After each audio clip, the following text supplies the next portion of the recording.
Hello friends, welcome to another episode of Kalapai Karan with myself Ramanathan. So ரொம்ப நாளுக்கு அப்புறம் இன்னைக்கு கொஞ்சம் டைம் கிடச்சிருக்கு. இன்னைக்கு ஒரு நல்ல டாபிக் பார்க்க போகிறோம். இன்னைக்கு வந்து ப்ரீடிங், ஒரு நல்ல ப்ரீடிங்னா என்ன, ஒரு ப்ரீடிங் டெர்மினாலஜிஸ் என்ன, ப்ரீடிங்கில் என்னென்ன பண்ணுறாங்க, என்னென்ன விஷயம் வந்து பப்பி வாங்குறவங்களாம் நீங்கள் ஒரு ப்ரீடர்கிட்ட பார்க்கணும், செக் பண்ணணும், இதை பற்றி நம்ம இன்னைக்கு பார்க்க போகிறோம். Without wasting time, let's get in the video guys.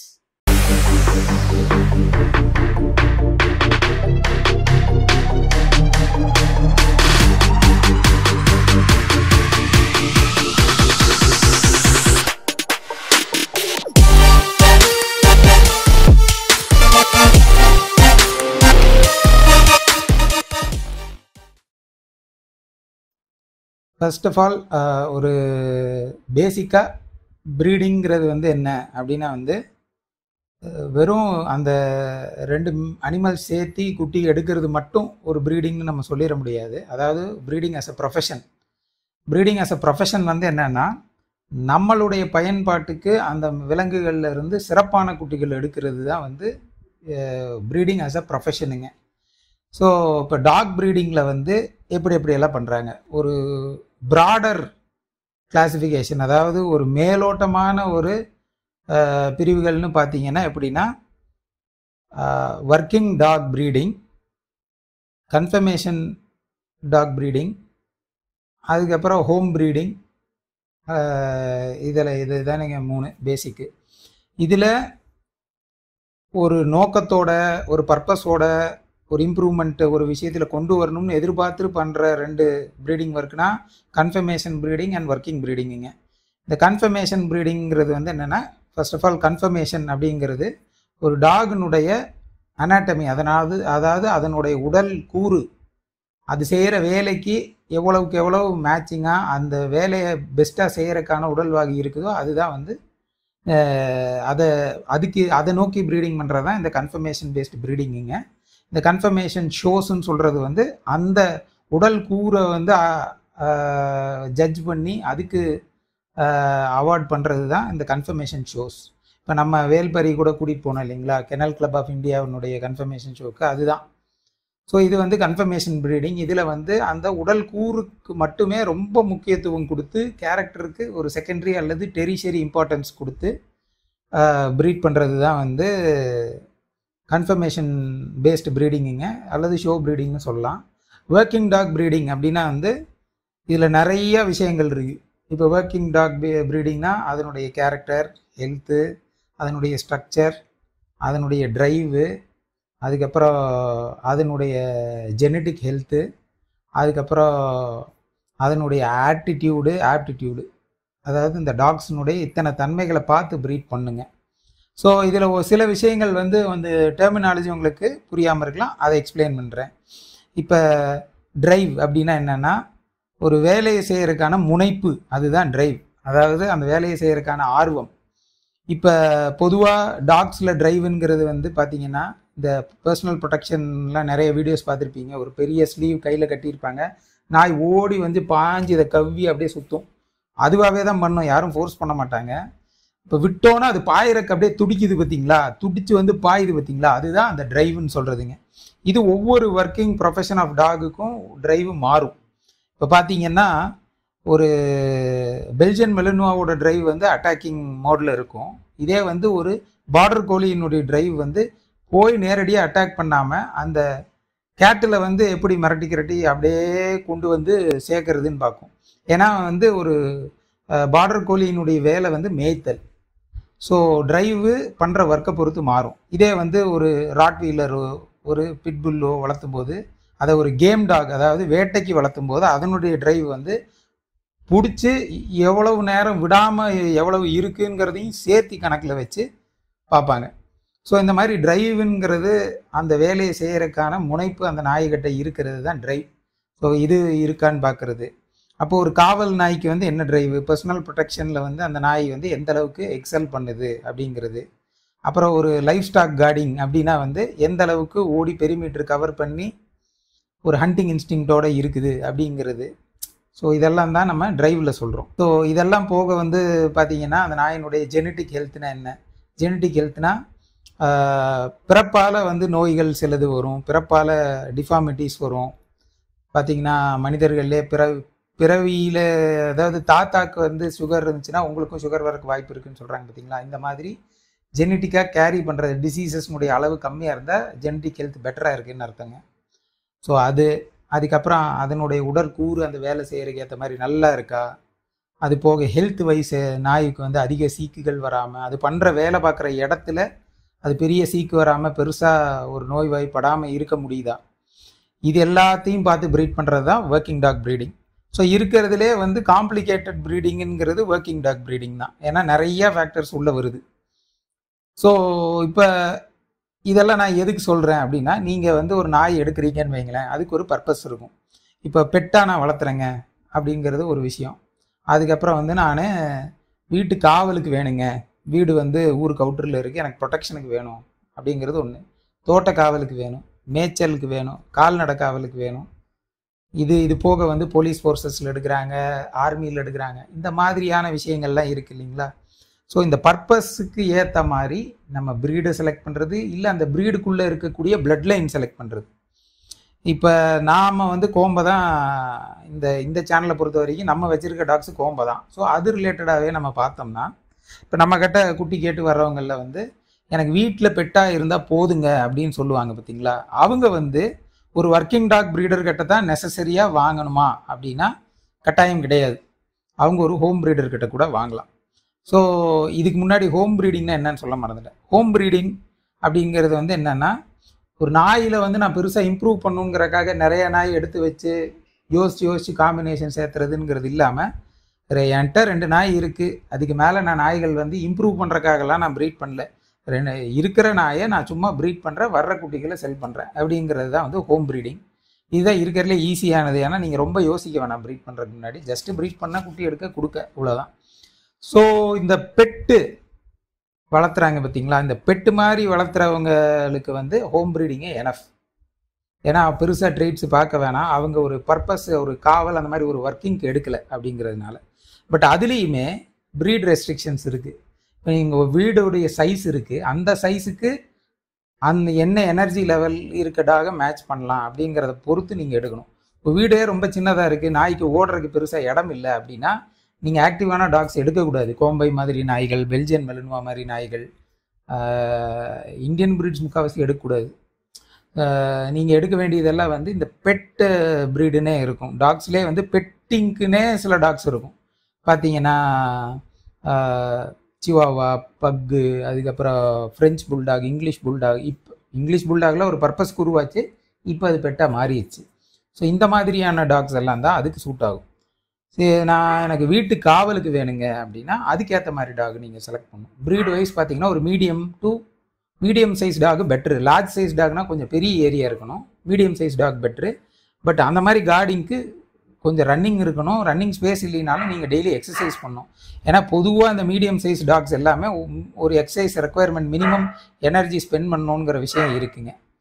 So அதனால நீங்கள் அதுக்கேற்ற மாதிரி எடுக்கணும். இப்போ கோம்பையில் வந்து எப்படி எடுக்கலாம் அப்படின்னு, கோம்பையில் வந்து பார்த்தீங்கன்னா நம்மக்கிட்ட இருக்க நாய்களில் ஹைட்டு வேரியாக பார்த்தீங்கன்னா இருக்கிறதுலே சைஸு பெருசாக இருக்க நாய்கள் எடுத்திங்கன்னா அதுங்களுக்கு ஸ்டாமினா கம்மியாக இருக்குங்கிறனால எக்ஸசைஸ் ரெக்குவயர்மெண்ட் கம்மியாக இருக்கும். ஸோ வீட்டு காவலுக்கு நல்லாயிருக்கும். ஆளுங்க வந்தாலும் மிரட்டுறது, அந்த சைஸு இருக்கனால, ஃபோர்ஸும் இருக்கனால அகேன்ஸ்ட் ஹியூமன் பீயிங்ஸ் நல்லாயிருக்கும். ஸோ நம்ம டாக்ஸில் யாருன்னு பார்த்தீங்கன்னா அருத்ரா, வேல்பாரி, கண்மணி, ப்ரௌனி, அப்புறம் இப்போ வந்திருக்க வெச்சி, வென்கோ, இவங்கெல்லாம் வந்து அதுக்கு நல்லா செட் ஆவாங்க. ஸோ இந்த மாதிரி பர்பஸ் பேஸ்டாக நீங்கள் செலக்ட் பண்ணணும். அதில் வந்து நீங்கள் ஒர்க்கிங் டாக் எப்போ செலக்ட் பண்ணணும்னா, அந்த பர்பஸ் வந்து ஒரு ஒர்க்கிங் சினாரியோ இன்வால்வ் பண்ணுதுன்னா நீங்கள் ஒர்க்கிங் டாக் ப்ரீடிங் பண்ணுறவங்க கிட்ட தான் நீங்கள் அதை எடுக்கிறது பெட்டருங்க. சரி, இதெல்லாம் வந்து நான் திருப்பி ரிப்பீட் பண்ண மாதிரி இருக்கும். இதுக்கு முன்னாடி சில வீடியோஸில் லைட்டாக டச் பண்ணியிருப்பேன். இப்போ இந்த மாதிரி ப்ரீடிங் பண்ணுறவங்கள எப்படி ஐடென்டிஃபை பண்ணலாம், ஒவ்வொரு டைப்பை எப்படி ஐடென்டிஃபை பண்ணலாம். ஸோ இப்போ ஃபஸ்ட்டு ஹோம் ப்ரீடிங் வந்து ஜென்ரலாக பார்த்தீங்கன்னா பெருசாக அவங்களுக்கு இடம் இருக்காது. நாய்கள் வந்து எக்ஸசைஸ் பண்ணுறதுக்கான வாய்ப்புகள் ரொம்ப கொடுக்க மாட்டாங்க. ஒரு கேஜஸ் மாதிரி வச்சு அதில் டாக்ஸை வச்சு ப்ரீட் பண்ணுவாங்க. ஹோம் ப்ரீடிங்கிறது ஒரு டீசெண்டான டெர்மினாலஜி. ஹோம் ப்ரீடிங்கில் கொஞ்சம் இடத்தோடு பண்ணாங்கன்னா அது ஹோம் ப்ரீடிங். டாகை கொஞ்சம் ஃப்ரீ ரோமிங்லாம் விட்டு ஓரளவுக்கு ஹெல்த்தியாக வச்சு பண்ணாங்கன்னா ஹோம் ப்ரீடிங். அதையே இடம் இல்லை, நாய்களை கூண்டில் வச்சு மட்டும் பண்ணாங்கன்னா அது பப்பி மில் ப்ரீடிங்னு சொல்லுவாங்க. பப்பி மில்னால் குட்டி எடுக்கிறக்காகவே நாயை பயன்படுத்துறது. அந்த நாயினுடைய ஹெல்த்தும் டிட்ரியேட் ஆகுங்க பேரண்ட் டாக்ஸ்னோடது. ஸோ இதுதான் வந்து ஹோம் ப்ரீடிங். ஸோ ஹோம் ப்ரீடிங்கில் ஒரு நல்ல ஹோம் ப்ரீடர் நீங்கள் செலக்ட் பண்ணோம்னா, நாயை வந்து பெட்டாக அவங்க வீட்டில் ஒருத்தரை பார்க்குறவங்க கிட்டேருந்து நீங்கள் குட்டி எடுக்கும்போது ஹோம் ப்ரீடிங்கில் பெஸ்ட் டாக்ஸ் உங்களுக்கு கிடைக்கும். இதே ஹோம் ப்ரீடிங்கில் கமர்ஷியலாக போகிறது, அவங்க நாய்களே கூண்டுக்குள்ளே தான் இருக்குது, பெருசாக இடம் இல்லை, நாய்கள் கொஞ்சம் மெயின்டெனன்ஸ் சுமாராக இருக்குது, இல்லை நாய்களை வந்து உங்களுக்கு காமிக்க மாட்டேங்கிறாங்க, இடத்த காமிக்க மாட்டேங்கிறாங்கன்னா கொஞ்சம் நீங்கள் வாங்காமல் தவிர்க்கிறது நல்லது. இது ஹோம் ப்ரீடிங்க்கு. சரி, ஒரு இப்போ பார்த்தீங்கன்னா இன்றைக்கி நம்ம ஊரில் வந்து டாக்ஸ் எண்ணிக்கையிலையுமே கெனல்ஸ் வேறுபடுது. ஸோ 5 நாய் வச்சுருக்காங்க, 10 நாய் வச்சுருக்காங்க, 20 நாய், 30 நாய், 100 நாய் வரைக்கும் வச்சுருக்கவங்க இருக்காங்க. அதிலே மல்டிபிள் ப்ரீட்ஸ் வச்சுருக்கவங்க இருக்காங்க. ஸோ இந்த ப்ரீடு வாரியாகவும் ஒரு கிளாஸிஃபிகேஷன் ப்ரீடிங்கில் இருக்குது, அதுக்கும் வர்ற பின்னாடி. ஸோ இதில் பார்த்தீங்கன்னா இப்போ நீங்கள் ஒரு 10 நாய் வச்சுருந்தீங்கன்னா குறைஞ்சபட்சம் ஒரு அரை ஏக்கர்லேருந்து ஒரு ஏக்கர் வரைக்கும் அதுக்கு ரோமிங் ஸ்பேஸ் இருந்தால் தான் ஒர்க்கிங் டாக் ப்ரீடிங்க்கு நல்லாயிருக்கும். ஒரு பெட்டு டாகாகவே இருந்தாலும் ஒரு 1/4 ஏக்கராவது இடம் இருக்குனுங்க, இருந்துட்டால் பெட்ரு. ஸோ அப்போ தான் அந்த டாக்ஸுக்கு ஒரு மினிமம் எக்ஸசைஸ் கிடைக்கும், டாக் ஹெல்த்தியாக இருக்கும். ஸோ இதை சாட்டிஸ்ஃபை பண்ணாமல் எத்தனை டாக் அவங்க வச்சுருந்தாலும் அந்த கிணலில் அவங்க வந்து ஏன்னா இப்படி அப்படி இத்தனை ஜெயிச்சிருக்கு, அதை பண்ணியிருக்கு, இதை பண்ணியிருக்குன்னு என்ன சொன்னாலும் அந்த டாகினுடைய குவாலிட்டி ஆஃப் லைஃப் வந்து அங்கே அஃபெக்ட் ஆகுது. அது பப்பிக்கும் வந்து டிரான்ஸ்ஃபர் ஆகும், ஜெனட்டிக்காக அது பாதிப்பை ஏற்படுத்தும். அதனால் நீங்கள் அது கொஞ்சம் பார்த்து தான் வாங்கணும். இப்போ ஒரு 10 நாய்க்கே நான் இவ்வளோ இடம் சொல்கிறேன். இப்போ ஒரு 50 நாய்க்கு மேலே வச்சுருக்கிறவங்களுக்கெல்லாம் வந்து கிட்டத்தட்ட ஒரு 5 ஏக்கர் 6 ஏக்கர் இடம் ஓடுற மாதிரி இருந்ததுன்னா அதுங்கெல்லாம் பெஸ்ட்டு ஃபார்மில் இருக்குங்க. சரி, குறைஞ்சபட்சம் எவ்வளோ இருக்கலாம், அட்லீஸ்ட் ஒரு ஏக்கர் 2 ஏக்கராவது இருந்துச்சுன்னா கொஞ்சமாவது நாய்ங்க ஓடிட்டாவது வரும், கொஞ்சம் அப்படி இப்படி லைட்டாக ஓடிட்டு வரும். அந்த இடம் கூட இல்லாமல் அந்த 100 நாய் 50 நாய் 100 நாய் வளர்த்தும் போது அங்கேயும் நீங்கள் வந்து இதே இந்த பப்பி மில் ப்ரீடிங்க்கு ஃபேஸ் பண்ணுற ப்ராப்ளம்ஸு சிலது நீங்கள் அங்கேயும் பார்க்கலாம். டாக் வந்து அந்த ஃபுல் ஃப்ரீ ரோமிங் அதுக்கான வாய்ப்புகள் கிடைக்கிறது கம்மியாக இருக்கும். கிடைச்சாலும் ஒரு கூட்ட நெருக்கடியிலே அதுங்க சுற்றுற மாதிரி இருக்கும். ஸோ இதுதான் ஹோம் ப்ரீடிங்கில் நீங்கள் பார்க்க வேண்டிய விஷயங்கள். அடுத்து கன்ஃபர்மேஷன் பேஸ்டு ப்ரீடிங் அப்படின்னா அவங்க ரெக்கார்டு என்ன, அவங்க எந்த அளவுக்கு எத்தனை சாம்பியன் டாக்ஸ் ப்ரொடியூஸ் பண்ணியிருக்காங்க, எத்தனை ஷோ பங்கெடுத்திருக்காங்க, எந்த அளவுக்கு அவங்க நாய் குவாலிட்டியாக இருக்குது, அவங்க ஸ்டாக் வந்து கன்ஃபர்மேஷன் இம்ப்ரூவ் பண்ணுறதுக்காக எத்தனை நல்ல பிளட் லைனை கலெக்ட் பண்ணி ப்ரீட் பண்ணுறாங்க, எந்த அளவுக்கு அவங்க ப்ரீட் பண்ண நாயிலிருந்து இப்போ இருக்க நாய்க்கு எந்த அளவுக்கு இம்ப்ரூவ்மெண்ட் கொண்டு வந்திருக்காங்க, இது எல்லாத்தையும் நம்ம பார்த்து எடுக்கணுங்க ஷோ ப்ரீடிங்கில். ஷோ ப்ரீடிங்லேயும் இந்த எக்ஸசைஸ் ரெக்குயர்மெண்ட்ஸ் கண்டிப்பாக அந்த டாக்ஸுக்கும் இருக்குது. ஸோ அந்த ஹோம் ப்ரீடிங்கில் நான் சொல்கிற அதே இட வசதிகள் இருக்கணும். அது போக டாக்ஸ் வந்து டாப் ஹெல்த் கண்டிஷனில் இருந்தால் தான் உடம்பு வந்து பார்க்குறதுக்கு நல்லா இருக்கும். ஸோ டாப் ஹெல்த் கண்டிஷனில் அவங்க மெயின்டைன் பண்ணுறாங்களா, மென்டல் ஹெல்த் எப்படி இருக்குது. ட்ரைனிங் பார்த்தீங்கன்னா ஷோக்காக ட்ரெயின் பண்ணுறவங்க சில பேர் வந்து ட்ரைனிங்கில் 2 வகை இருக்குது. Positive reinforcement training, negative reinforcement training. Negative ரீஇன்ஃபோர்ஸ்மெண்ட்னா பனிஷ்மெண்ட் பேஸ்டு ட்ரைனிங். பாசிட்டிவ் ரீஇன்ஃபோர்ஸ்மெண்ட்னா கரெக்டாக பண்ணால் பாராட்டி ஊக்குவிச்சு ட்ரீட் கொடுத்து பண்ணுறது positive reinforcement training. So positive reinforcement கொடுத்து பண்ணுறவங்க கிட்டேருந்து குட்டி எடுக்கிறது நல்லது. ஏன்னா நெகட்டிவ் ரீஇன்ஃபோர்ஸ்மெண்ட்டில் இருக்கிற முக்கால்வாசி டாக்ஸ் வந்து பயந்து ஷையாக இருக்கிறது, இதுக்கான வாய்ப்புகள் நிறையா இருக்குது. இப்போ நம்மளே வச்சிருக்க அடாப்டட் டாகில் கண்மணி பார்த்தீங்களா எப்படி இருக்கா, அதே வந்து ஒரு 3 தலைமுறைக்கு டாக் அப்படியே இருந்துச்சுன்னா 4வது தலைமுறை குட்டியே ஷையாக தான் வரும். ஸோ அதனால் இந்த விஷயங்களை நீங்கள் பார்க்கணும்.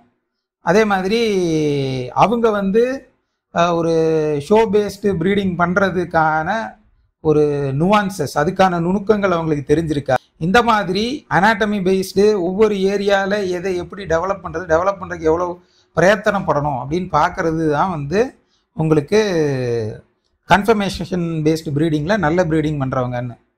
ஸோ இதை பேஸ் பண்ணி இந்த மாதிரி கேள்விகள்லாம் நீங்கள் அவங்கக்கிட்ட கேட்டு அவங்க டாக்ஸை வந்து உங்களுக்கு காமிக்கணும். நீங்கள் வெளிப்படையாக பார்க்குற அளவுக்கு இருக்கணும். அது இல்லைனாலே அது ரெட் ஃப்ளாக் தான், நீங்கள் எடுக்கக்கூடாது. ஸோ அதே மாதிரி பெடிகிரி எவ்வளோ அழகாக மெயின்டைன் பண்ணுறாங்க, பேரண்ட் டீட்டெயில்ஸ் எல்லாம் எவ்வளோ தெளிவாக கொடுக்குறாங்க, இதெல்லாமே நீங்கள் தெளிவாக பார்க்கணும்.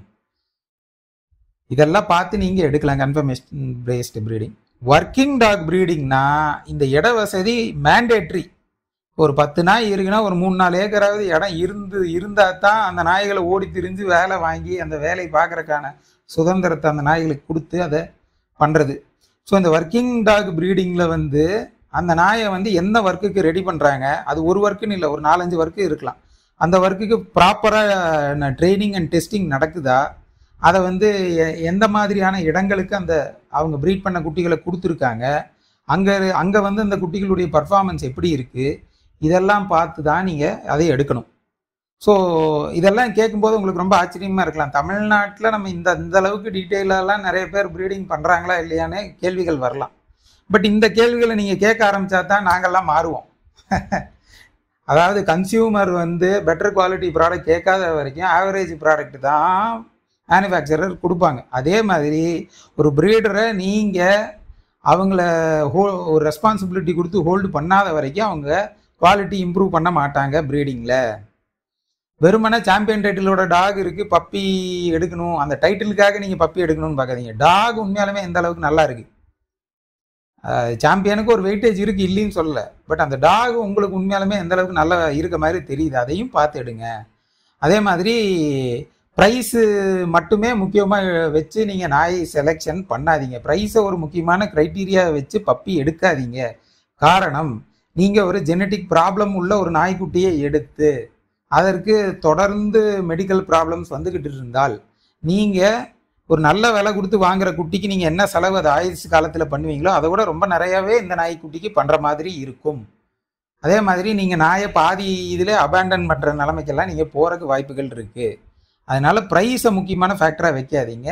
குவாலிட்டி ஆஃப் த டாக் முக்கியமாக பாருங்கள். எந்த அளவுக்கு பேரண்ட்ஸ் எந்த அளவுக்கு நல்லா மெயின்டைன் பண்ணுறாங்க, என்விரான்மெண்ட் எப்படி இருக்குது, இதெல்லாம் பார்த்துட்டு ப்ரைஸையும் ஒரு ஃபேக்டராக கன்சிடர் பண்ணுங்கள். நான் ப்ரைஸை கன்சிடரே பண்ணாதீங்கன்னு சொல்லல, ப்ரைஸையும் கன்சிடர் பண்ணுங்கள். ஆனால் ப்ரைஸை மட்டுமே கன்சிடர் பண்ணாதீங்க. இந்த டிப்ஸ் எல்லாம் தொடர்ந்து உங்களுக்கு கொடுக்கறதுக்கு காரணம், உங்களை வந்து எஜுகேட் பண்ணி அவேர்னஸ் கொடுத்தா தான் நீங்கள் நிறைய கேள்விகள் கேட்பீங்க. நீங்கள் கேட்க தான் ப்ரீடிங் இம்ப்ரூவ் ஆகும். நான் உட்பட என்னையும் நீங்கள் கேள்வி கேட்கலாம். நம்ம டாக் மெயின்டெனன்ஸில் எல்லாத்துலேயுமே கேள்விகள் கேட்கலாம். நம்ம மெயின்டெனன்ஸில் ஸ்லாக் ஆகிறோம்னா அதை நீங்கள் பாயிண்ட் அவுட் பண்ணி இங்கே ஸ்லாக் ஆகுதுங்க அப்படின்னு நீங்கள் சொல்லணும். எல்லாம் பண்ண நானும் இம்ப்ரூவ் பண்ணிக்குவேன். ஸோ இந்த டெர்மினாலஜிஸ் எல்லாம் அதுக்கு தான் சொல்கிறது. இன்றைக்கி நம்ம மேலோட்டமாக எல்லா டெர்மினாலஜி பற்றி பேஸாக பேசியிருக்கேன். ஸோ இன்னும் கொஞ்சம் டீப்பாக அடுத்தடுத்த வீடியோஸில் பேசலாம், ஏன்னா வீடியோஸ் ரொம்ப லாங்காக போயிட்டுருக்கு. ஸோ இன்னொரு வீடியோவில் உங்களை சந்திக்கிறேன். Until then take care.